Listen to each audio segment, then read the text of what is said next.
Hi welcome to అర్నాస్ with kitchen.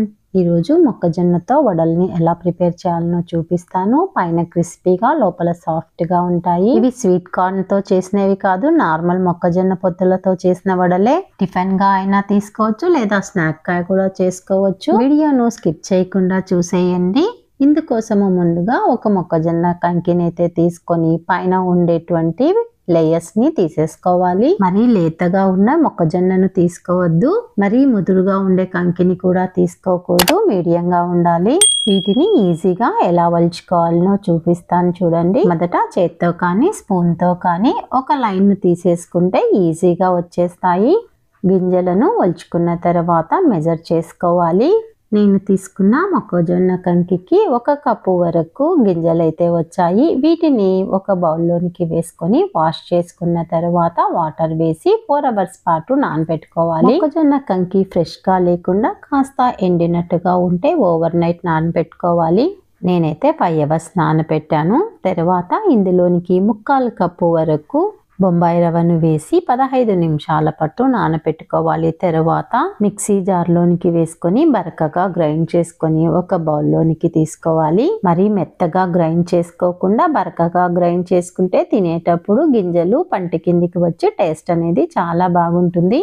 తర్వాత 1/2 cup బియ్యం పిండి, సన్నగా కట్ చేసిన ఉల్లిపాయలు 1 కప్పు వేసుకోవాలి. 1 స్పూను జీలకర్ర, కరివేపాకు, సన్నగా కట్ చేసుకున్న పచ్చిమిర్చి, కొత్తిమీర తరుగు, టేస్ట్కి సరిపడినంత సాల్ట్, అల్లం తురుమును వేసుకోవాలి. వెల్లుల్లి తినేవాళ్ళు వెల్లుల్లి పేస్ట్ని యాడ్ చేసుకోండి. బౌలు చిన్నగా అయింది, కలపటానికి రావటం లేదు, అందుకే పెద్ద దాంట్లోకి ట్రాన్స్ఫర్ చేసుకొని అన్ని కలిసే విధంగా కలుపుకోవాలి. పిండి కాస్త లూజుగా అనిపిస్తే 2 లేదా 3 స్పూన్ల బియ్యం పిండిని యాడ్ చేసుకోవచ్చు.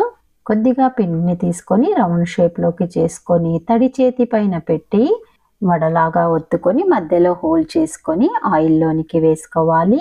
ఆయిల్ మరి ఎక్కువగా హీట్ ఉండకూడదు.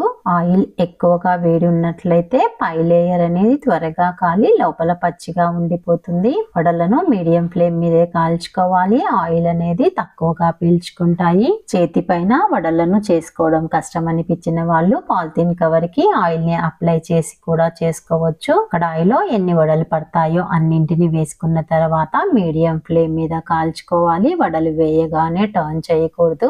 ఒకవైపు కాలిన తర్వాత రెండో వైపు టర్న్ చేసుకోవాలి. అటు ఇటు తిప్పుతూ గోల్డెన్ బ్రౌన్ కలర్ వచ్చేంత వరకు వేయించుకొని తీసేసుకోవాలి. ఇదే విధంగా మిగిలిన పిండినంతటిని వడలుగా చేసుకోవాలి. వడలు కాలడానికి కాస్త ఎక్కువగానే టైం తీసుకుంటుంది. ఇందులోనికి పచ్చి కొబ్బరి పచ్చడి లేదా అల్లం పచ్చడి కాంబినేషన్ అయితే చాలా బాగుంటుంది.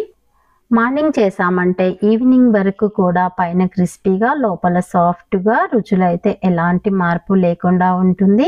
ఇలా వడలను ప్రిపేర్ చేసి లంచ్ బాక్స్లో పెట్టి పిల్లలకు పంపించండి. మీరు ఎన్ని పెట్టి పంపించినా బాక్స్ అయితే ఖాళీ అయిపోతుంది, అంత టేస్ట్గా ఉంటాయి. చాలా సింపుల్గా చేసేసుకోవచ్చు. మరి ఇంకెందుకు ఆలస్యము, మీరు కూడా ఒకసారి ట్రై చేసి చూడండి. ఎలా వచ్చిందో నాకు కామెంట్లో తెలియజేయండి. ఫస్ట్ టైం నా ఛానల్ని చూస్తున్న వాళ్ళు, ఇంతవరకు సబ్స్క్రైబ్ చేసుకొని వాళ్ళు సబ్స్క్రైబ్ చేసుకొని బెల్ సింబల్ని నొక్కి యాక్టివేట్ చేయండి. ఫర్దర్గా నేను పోస్ట్ చేసే వీడియోలు మీకు నోటిఫికేషన్ రూపంలో వస్తాయి. నేను చేసిన ఈ రెసిపీ మీకు నచ్చినట్లయితే లైక్ చేసి షేర్ చేయడం మర్చిపోవద్దు. Thank you for watching.